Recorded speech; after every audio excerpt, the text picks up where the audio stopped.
La société civile, c'est une structure juridique qui permet à plusieurs membres, plusieurs associés, de détenir et de partager ensemble un actif, que ce soit un bien immobilier, que ce soit un actif financier ou un actif mixte. Contrairement aux sociétés commerciales, le but n'est pas lucratif, mais l'objectif est plutôt patrimonial. Donc, c'est une solution qui est beaucoup adoptée pour les personnes d'une même famille. Les 3 objectifs de la société civile: protéger le patrimoine, optimiser la gestion, faciliter la transmission. La société civile n'est pas une personne physique, c'est une entité à part entière, c'est une personne morale qu'elle pourra vendre, acheter à son nom propre.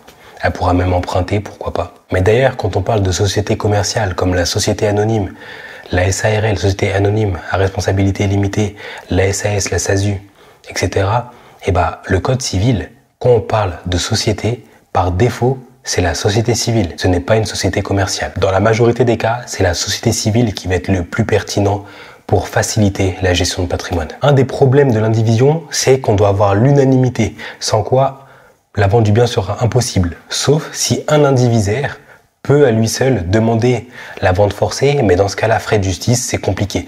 L'avantage de la société civile, c'est une solution qui correspond à 100% pour la transmission. La société civile, par rapport à l'indivision, si la majorité des membres, donc les 2/3, votent pour une solution, par exemple pour la vente, il y aura vente. On va pas avoir besoin de l'unanimité de tous les propriétaires de la société. C'est une solution qui permet d'éviter les problèmes, d'éviter d'avoir recours à la justice. Par exemple, on souhaite donner un bien immobilier à sa fille mineure.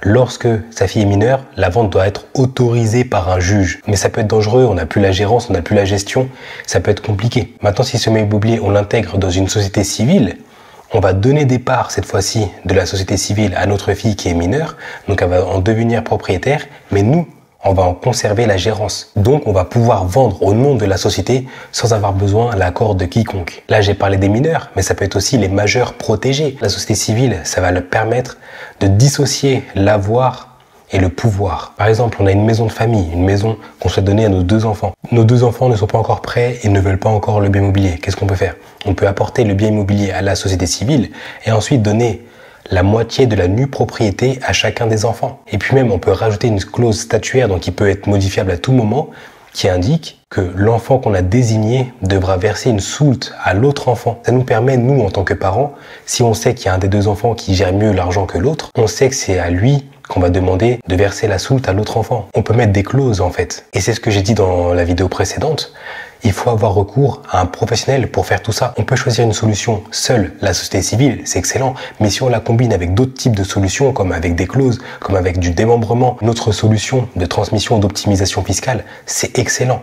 Pourquoi choisir une solution toute seule? Pourquoi juste faire une SCI et basta? Non, il faut cumuler les solutions entre elles pour obtenir un patrimoine de qualité. C'est quelque chose qui aujourd'hui vous concerne, la transmission, la succession, la création d'une société civile. J'ai mon lien Calendly, on peut réserver un créneau pour voir qu'est-ce qui est pertinent de faire ou de ne pas faire. Par défaut, la société civile échappe à l'impôt. Les seules personnes qui vont payer des impôts, c'est les associés. Et encore, si jamais, dans certaines situations, on aura un impôt par exemple sur la plus-value de la cession, etc. de la société civile, à ce moment-là, on pourra choisir l'impôt sur les sociétés qui est très avantageux. Vu qu'il s'agit d'une société, on peut déduire pas mal de charges, voire quasi toutes les charges. Et puis même, les parts sociales peuvent être transmises progressivement. Pour ceux qui ne savent pas, chaque parent peut donner jusqu'à 100 000 € tous les 15 ans à chaque enfant. Au lieu de le faire comme ça, on peut le faire par le biais de donation de parts qui équivaut à 100 000 € à travers une société civile et pourquoi pas à travers aussi du démembrement. Il y a pas mal de choses à faire. Il faut combiner les solutions entre elles, pas juste donner 100 000 € comme ça. Et puis même, il y a pas mal de clauses, je vais en aborder tout à l'heure, pour éviter les conflits.